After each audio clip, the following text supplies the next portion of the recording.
Oke, bismillahirrahmanirrahim. Assalamualaikum warahmatullahi wabarakatuh. Teman-teman, senang sekali rasanya hari ini kita masih bertemu kembali. Kita hari ini akan belajar bersama-sama terkait dengan pembelajaran matematika di kelas 5 kurikulum merdeka.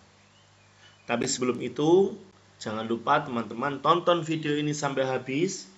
Kemudian jangan lupa subscribe, kemudian like, kemudian komen, dan share video ini sebanyak-banyaknya. Semoga channel Wandi WD terus berkembang. Oke teman-teman, hari ini kita akan mencoba belajar di bab selanjutnya, yaitu bab 7, membandingkan ciri-ciri bangun datar. Oke, teman-teman, hari ini kita berada di halaman berapa ini ya? Halaman 191 yang atas ini. Nah, tujuan pembelajarannya, jadi diharapkan teman-teman ketika selesai belajar di bab 7 ini, teman-teman bisa membandingkan berbagai macam bangun datar dengan memperhatikan ciri-cirinya. Jadi nanti membandingkan ya, tapi ojo banding-bandingke ya. Nah, kadang-kadang ada yang begitu. Cuma ini kita berlatih untuk membandingkan supaya kita tahu apa namanya ciri-ciri suatu bangun datar tertentu. Nah, ya. Di bab 7 ini teman-teman, ini di peta konsep ada ciri-ciri bangun datar. Nah, apa saja kira-kira bangun datar yang akan dibahas pada bab 7 ini? Yang pertama adalah ciri-ciri segitiga. Nanti di poin segitiga ini teman-teman, jadi di poin segitiga ini kita akan belajar tentang macam-macam segitiga berdasarkan sudutnya. Jadi nanti teman-teman akan tahu segitiga ini namanya apa, besarnya apa, besar sudutnya berapa, dan lain sebagainya. Kemudian jumlah sudut dalam segitiga. Kemudian macam-macam segitiga berdasarkan panjang sisinya. Nah, tadi ada macam-macam segitiga berdasarkan sudutnya. Nanti ada segitiga berdasarkan panjang sisinya. Nah, Pak, setelah belajar segitiga, kita belajar apa lagi? Nah, kita belajar segi 4. Nah, ini segi 4 ya. Apa saja yang meliputi trapesium, jajar genjang, kemudian persegi panjang, layang-layang, belah ketupat, kemudian persegi ya. Oke. Kemudian kita sekarang ke kata kunci teman-teman ya. Kata kunci. Jadi bangun datar, kata kuncinya nanti kita belajar bangun datar, kemudian ciri-cirinya. Terus bangun datarnya apa saja? Belah ketupat, jajar genjang, keliling nanti karena kita menghitung apa namanya panjang sisi segitiga juga, kemudian layang-layang, persegi panjang, trapesium. Ya, oke. Di kelas 4 dulu teman-teman sudah belajar berbagai macam bangun datar beserta ciri-cirinya. Nah, ini kita mengingat ya, kelas 4 dulu kita belajar tentang berbagai macam bangun datar. Nah, kemudian di kelas 5 ini hanya membandingkan. Nah, membandingkan ciri-cirinya. Nah, ketika kelas 4 tahu ciri-cirinya, nah kelas 5 sekarang kita bandingkan ciri-cirinya seperti apa. Nah, seperti itu ya. Oke, nah ini kita ada ilustrasi. Ayo berwisata teman-teman. Ini apa namanya, sebuah candi ya. Candi di daerah Yogyakarta. Walaupun namanya Candi Sewu, tapi jumlahnya hanya 249. Kenapa kok diberi nama 1000? Candi Sewu itu karena biasanya candi kan cuma 1, 2, 3, ini 249. Nah, karena saking banyaknya ini, maka dikenal dengan istilah Candi Sewu. Nah, Candi Sewu ini peninggalan dinasti Sailendra pada abad ke-8 Masehi. Nah, letaknya Ya dekat dengan Candi Prambanan yang bercorak Hindu. Ya. Oke, dari candi tersebut teman-teman, arahnya kemana sih kok kita belajar kita melihat candi? Nah, candi ini teman-teman, ya, kalau teman-teman amati secara sekilas ya, saya kecilkan ya. Ini kan bentuknya kan, nah seperti ini. Nah ya,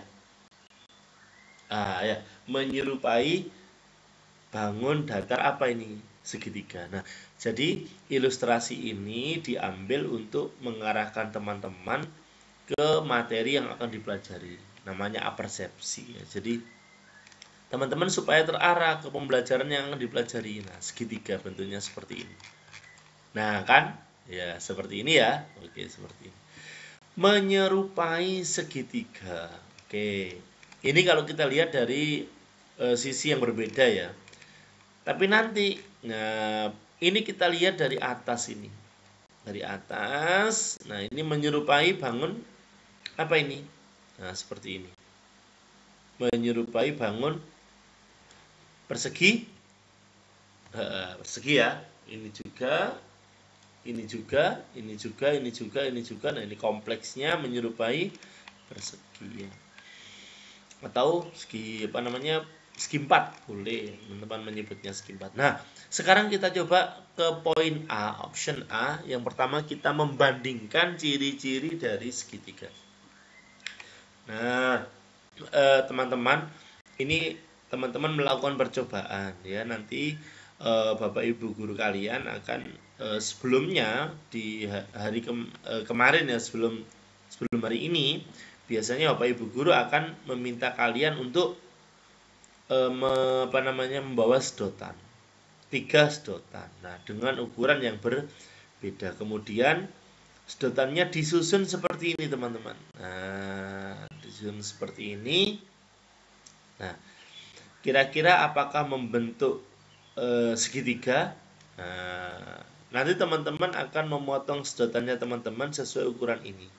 Sedotan A 5, sedotan B 6, sedotan C 7.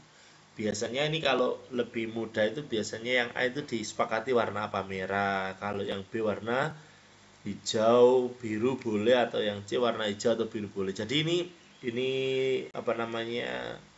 Hanya untuk pembeda saja. Nah, kemudian disusunlah menjadi sebuah segitiga. Nah, ini teman-teman yang di sini harus praktek ini.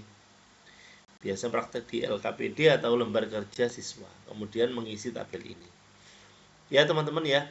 Oke, sekarang kita lanjutkan ke 197. Nah, jadi teman-teman nanti ketika mengisi ini, mempraktekkan ini, kemudian disusun teman-teman membentuk segitiga apa tidak, maka di sini nanti teman-teman menjawab. Kalau bisa ya ditulis bisa, kalau tidak bisa membentuk segitiga ya ditulis tidak bisa.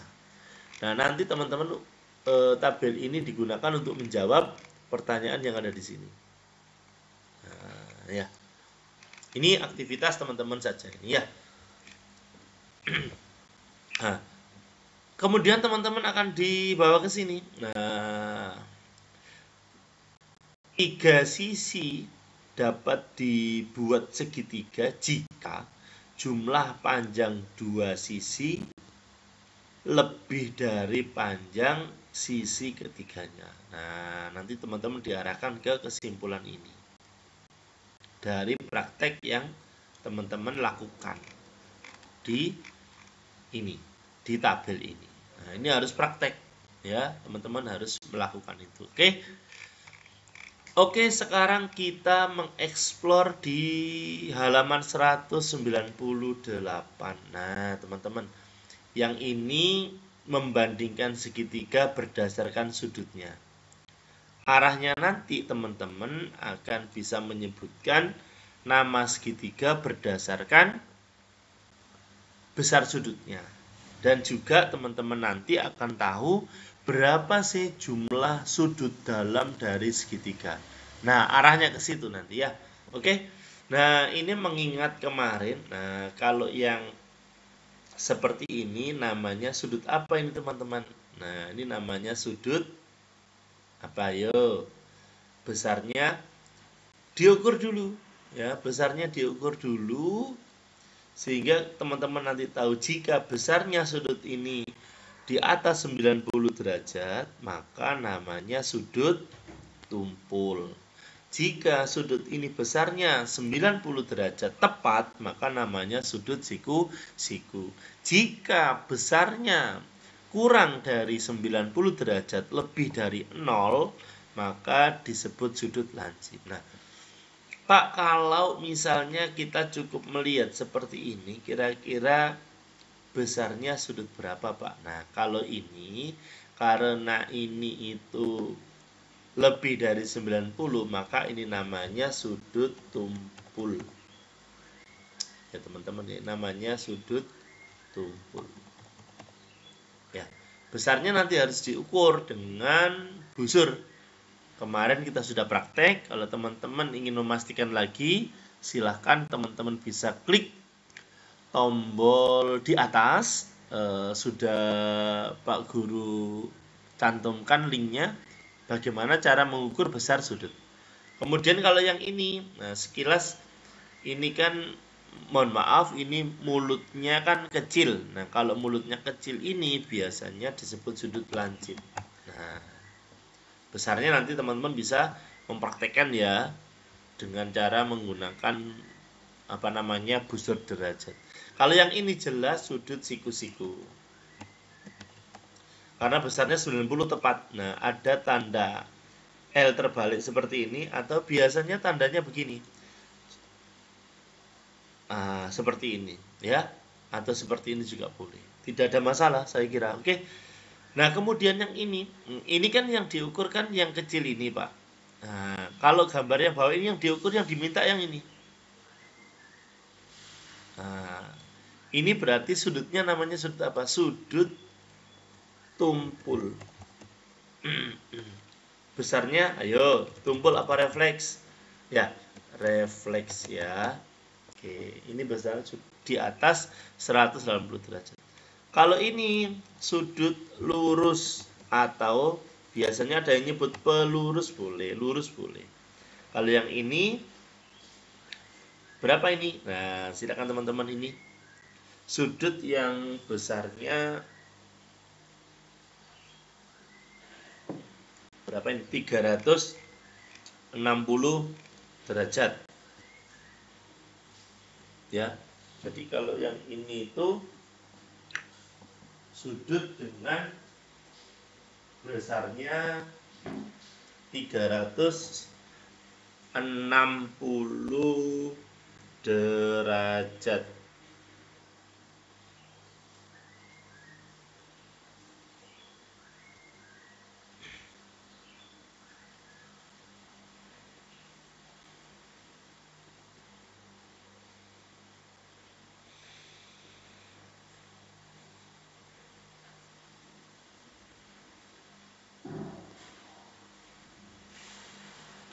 Disebut sudut penuh ya teman-teman ya.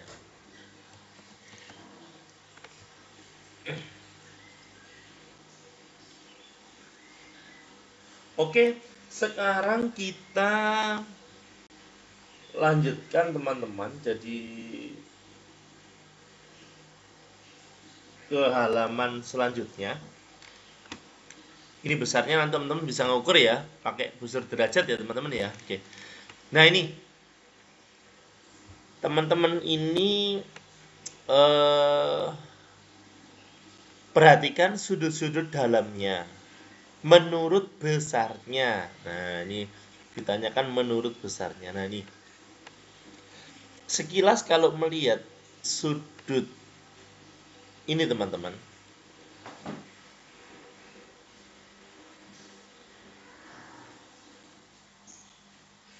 sekilas kalau melihat sudut yang ada di ini, di titik A, kemudian C, kemudian B,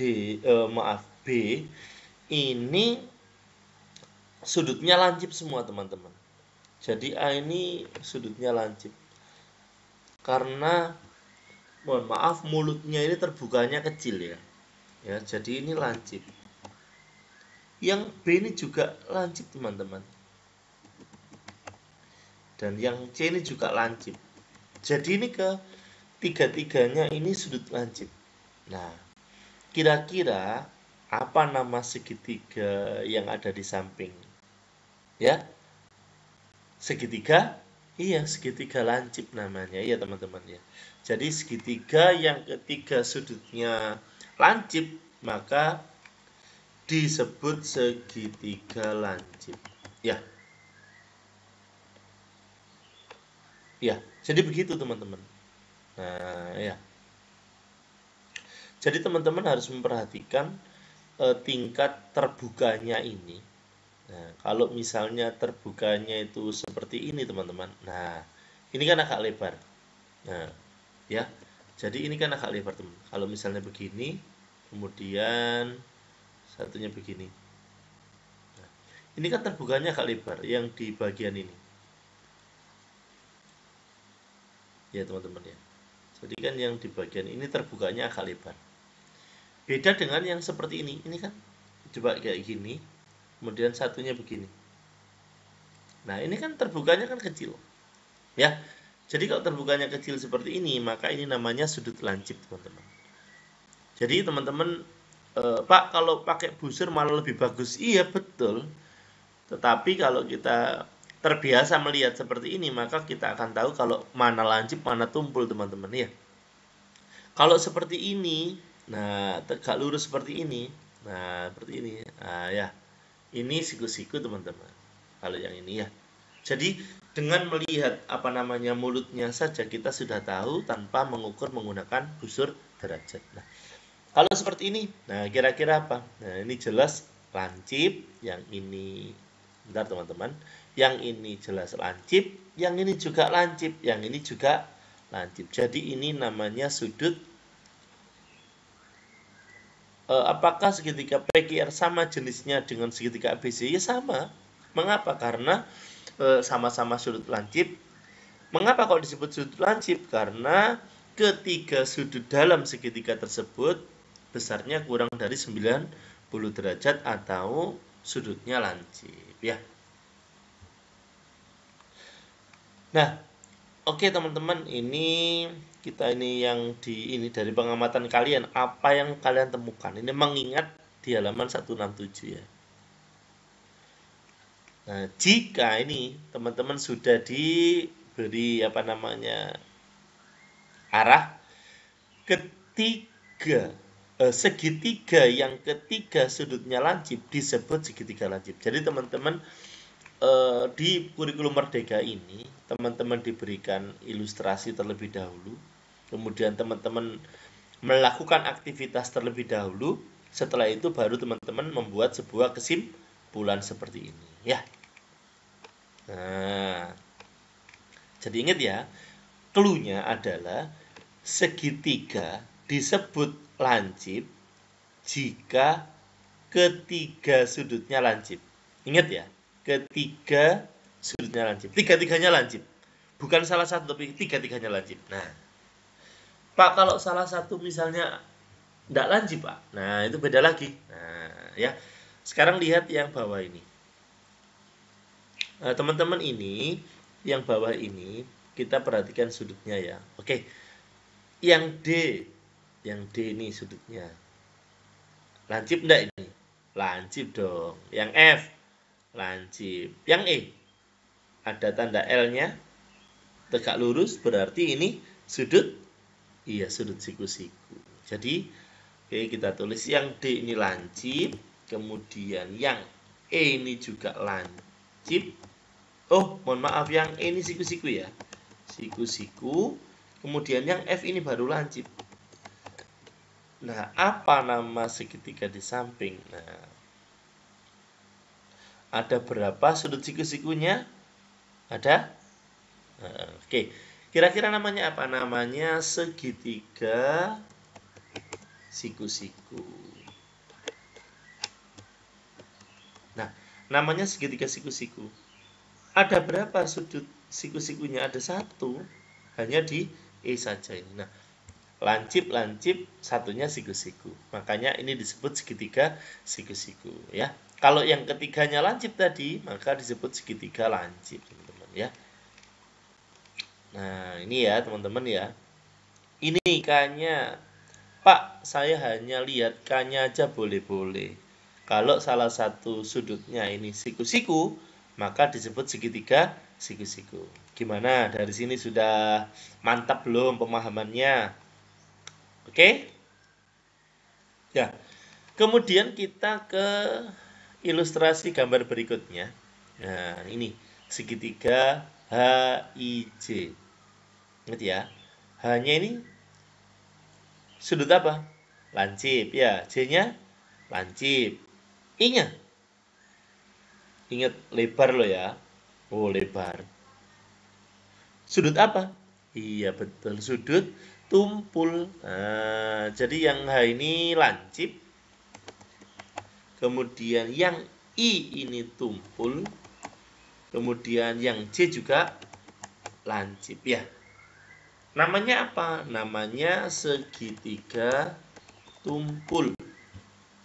Ada berapa sudut tumpulnya? Ada 1. Nah, jadi begini ya teman-teman ya.